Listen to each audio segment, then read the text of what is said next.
Ассалому алайкум ва раҳматуллоҳи ва баракотуҳ. Бародарони қанданаботум зиндаву сарбаланду хонобод бошед. Банда Алишер. Ҷон. Ай ноҳияи Рӯдакӣ. Ноҳияи Рӯдакӣ. Аз шаҳрчаи Сомонӣ. Шаҳрчаи Сомонӣ. Хушрӯ биги видеора хушрӯ бикӯ ана хел бихаб. Ина вохина. И иҷаша со. Ана гӯш ки ака. Хоб моро даъват кардай. Мана Банда Алишер да меҳмонӣ хай омадем. И Банда Алишер фақат ҳамин хӯрдан буда. Якум хӯрд, дуюм хӯрд, сеюм хӯрд. Бо ки бе чорум мая гуфтам биё бас ки охем чорум шад чо мекини бас ҳамин ти қадар мехири гуфтам охи фарбе наше перевес накини. Омадем як манзараҳои зебои ватани азиз. Ватани азим ноҳияи Рӯдакӣ. Шаҳрчаи Сомонӣ. Шаҳрчаи Сомонӣ. Хоб ҳамин Алишер.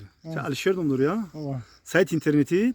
Банда Алишер охи. Банда Алишер Сормон ТВ бида вақт. Ура гирифтан охи. Банда Алишерш кадан. Хай Банда Алишер ки бандагира Аллоҳи меҳрубон ҳамон ба ҷо биёрем.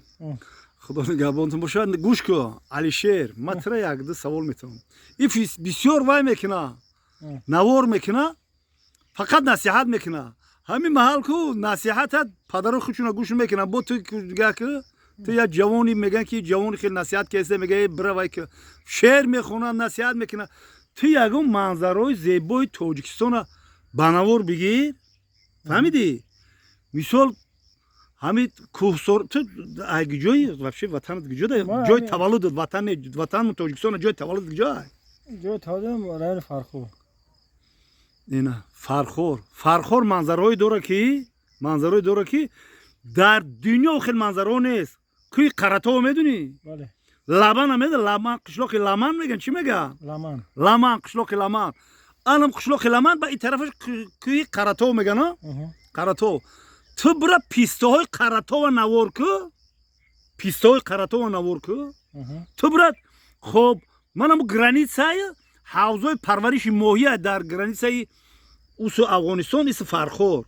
Е Фархор манзараҳое дора ки бовар ки ту бира Qorчои Фархора аяму чи Qorчои Фархора аяму ва шибитакҳо кравшакҳои Фархора ту навор кӯ. Ту медонӣ ту кай рафта буди Фархор? Ида. Хай да ид рафта бина чанд вақте наста. Ягон видео кардӣ? Я видео кардам дар сари манзил. Хай сари манзил да ки манзил ҳамон дара ҳам мурдана ба ёд наёр. Дара ҳам боборо мебинам мурдана ба ёд меорар ки бобо дара ҳам мурданаш қариб боша. Хай мефаҳмем ҳамон мурандаем. Не ки я наворҳои хуб ку. Ана ки ҳозир дар инам ҷо омадем. Чӣ навор мекунӣ ту дар ин манзараҳои зебо? Чӣ навор мекунӣ? Ку бигӯ гап зан. Она медонад хеле гуфта ки биё я навор кунем номем хатӣ. Хай ҷо овардӣ мара. Ина манзараҳои зебо бародарое ки дар ғарби дар шаҳри Москва ғарбия тамошо кунанд мақсад. Ина ҷои хуб ба ҷомон. Ана бобои қан ҳайрон охи мара мегӯяд ки ҳайрон гӯш ки ина беҳсоли. Оли беина бе ман ба як чӣ биком биём. Як чӣ биком биём. Ина гӯш кӯ. Ина дидӣ? Ина гӯш кӯ. Бародаро гӯш ки. Ина ҳозир ман дар ина ҷо истодам ина нигах ки ғурук. Хушрӯ нишумтия ки. Боло нишум. Не ғурука дидем. Ғурука дидем худмон нишумтия ки. Худмон нишумтия. Ина ки ғурука дидӣ? Давраи ҳамун сигарагим, давраи ҳамун бачагим, давраи ҳамун кӯчагардим, давраи ҳамун беспределим ба ёдам мебарад ғурука. Хуб бисмиллаҳи раҳмони раҳим. Хуб. Ғурук хириша ғурукам хӯрдан наметавонад. Ғурука дutta мехири хеноге. Бисмиллаҳи раҳмони раҳим ба нияти шуво. Туф кардӣ? Не дона шафрдам. Ягон ҷо туф наки ғурука ина поли мехӯрам хел. Хоб.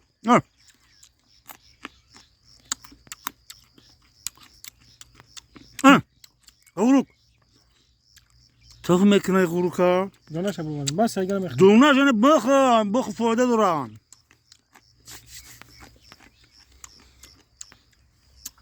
Ина ғуруки ватан. Э бача. Баҳор кишид ку? Баҳор кишид. ғуруки зардолу мехӯрӣ. Хоб дами таҳдашт ку дар қаротиғӣ намегӯям ки дар чикрию торунтона таъриф мекунем, шағораву хочтона таъриф мекунем. ғурук мехӯрӣ. хоб қоқуф мехӯрӣ. хоб шулха мехӯрӣ. хоб шибитак мехӯрӣ. хоб кравшак мехӯрӣ. ина мехояд кануна дар киса мекардему мерафтем. Сер мекардем меомадем. Дар табиати зебои Тоҷикистон. Ana yeki bandal düşer. Guruka bo dunoşa tume. Mazda u lazat şu vitamini damu çişer. دونش Dodana şay. Kayku gabdan agum çi? دیگه بابا خنه بدون چی بگم بخیر ayro Bugün hemen dun çi bugum. چی بگم بخیر Sagara Kuyistoni to podamli raftagi. Podamli kagi nesti? Askeri raftagi. الحمدلله رفتم خدمت Ye hayrati oli megum ki askeri naraftam şarnında mişte. Askeri raftagi. Bandal işler بچه زوری بدای فقط شعر میخونه فقط نصیحت میکنه صوت نصیحت شعرخوانی هم صوت سر منزل نور کردم صوت که اونجا در جای هممونه جای هم یوشو هم جای پیره هم هممون ارزو امید داریم که الله مهربان در وطن جان و جان خاک شویم در وطن جان و جان خاک شویم هممون ارزو داریم همین. خب منظرهای زیبای تاجیکستان منو که چی میگن او که میدونی چی میگن هم قطارکوها چی میگن همه قطارکوها آخه که را بعدش شون دیسه کمی را بگردونسون آخه نه نشون دادم که اینه هو خمه تو که دورای که میتوا همی که دهای مدا انا می دوام یامو که هست در خب جماعت دیات گلستان خب دهای تومچی анам хел кӯ ҳаста ӯ кӯ ҳамо зурдунг мегем ҳамун хел мебиёй ҳамун қаторкӯҳо мебиёям та мерава ленский район ба охирон пас мешавам ӯ дар тарафи олисавед мезгара ҳамута баъд вай мекунам пас мешава ба замин як меша мерава мо уҷа дар и кӯҳа зурдунг мегем ҳана ки гӯш кӯ ки алишерҷон ман ҳамун кӯҳи зурдунгда рафтагӣ ду кавг ай мискинобод овардагиам خب یک کاوگی نر یا مودا پورین آوردم درمو که سر دادم گفتم که بروان چوجا کنن منظرهای زیبای تاجیکستان مثال با انا زیباتر کنن تو کاوگ آوردم خب باید عقابی چلاق داشتم عقابم مثال پرورش کردم و کردم پرواز کرد رفتم درمو که سرش دادم طبیعت باید ما و شما طبیعت زنده بکنیم طبیعت ما مثال یگان مثال جانور میبیویم مثال لوبو جانور میبینه اینه می درمی تعداش مثال یکی گفتن میشه یگان خورپشتک یکو خورپشتک راهگو میزنه باید ایره ما بگیریم بریم در همو عدیر سرش بتیم یگان عقاب بچه چوجای عقاب بچه مثال می غلطه درم جو یک میشه و کوخی یا رنید میشه باید نگیریم بریم در همو کوه سر بتیم باید ما کوه دا بریم خب گو موله که مثال چرا میکنن یگان درخته یگان مثال درختو شیناندگی را وای میکنن باید ما نگاه بین کنیم که همو درخت‌ها رو نشکنن.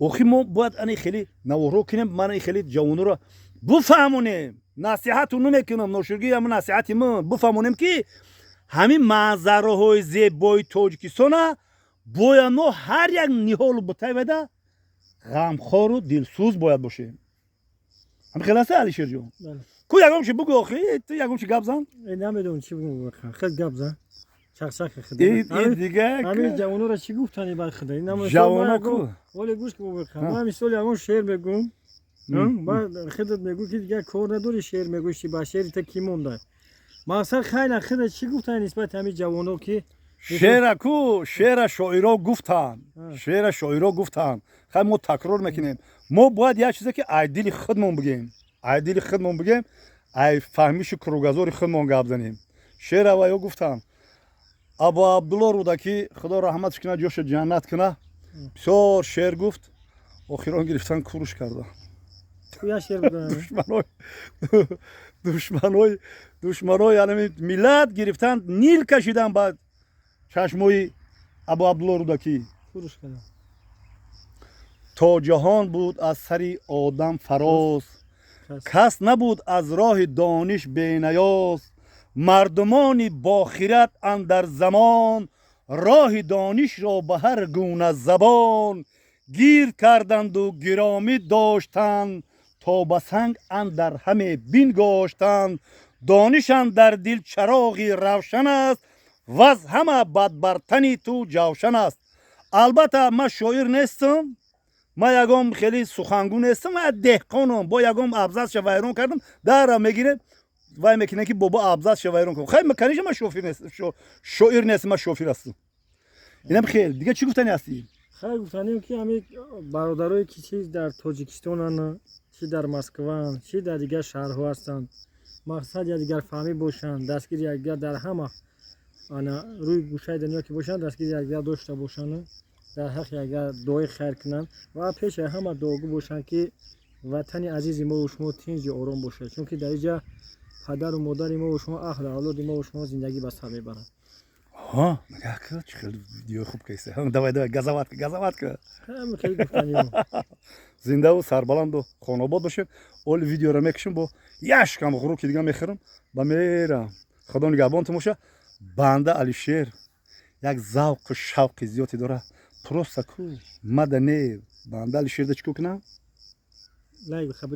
لایک ابوجی خان پادپисаться کنم با چی کامنتر خوب نوشتم بابا خند اقرا نکنم دستگیری بکنه من مرا که و نامحترم چیزی میگم بابا خند میگه پشت بالای گور رسیده پای من اگه دلوی گور کو اگر تومیون ما دلوی گور باشیم که قد شما سخن میگم زنده و سربلند خانم نه همین من حیران میشم بورخان چی بت همین خودمو مقصد بگیرن ویدیو میکنن نوار میکنن چی گم نه نوار ختم میبینن بعد میگن پشت بالای گور رسیده من برای مسجد نماز بخونه شو هم میگم من بخیلم والله بالله تعالی قسم بخیل میکنن نسبت ما آخه بعد چی ما بابا تونم نسبت شما یگم کس یگم گپ گنده گفتم چی با همین سود نگینیم که اگه دعای بعد تون میکنم بعد دعای گوش کنم من چی گفتم شما را